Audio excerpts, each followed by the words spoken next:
Hello friends, in this video I will show you printer drive was not installing, so how to fix it. So first you need to type here troubleshoot. Now open troubleshoot settings.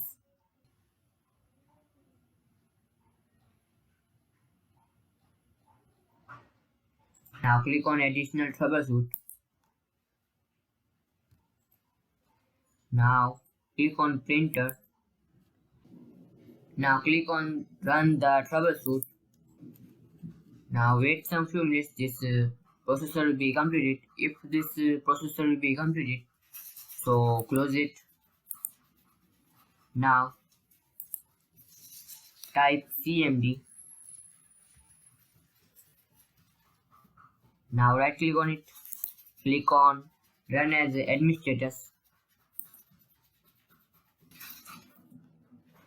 Now type sfc space slash scan now.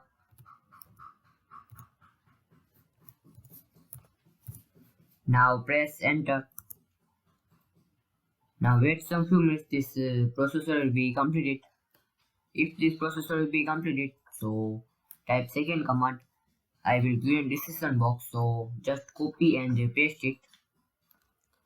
Now after this all processor will be completed, so close it and restart your PC or laptop. After restart, your all problem will be fixed. So hopefully guys you like this video. Please like, share and subscribe my channel. Please comment if this video worked for you or not.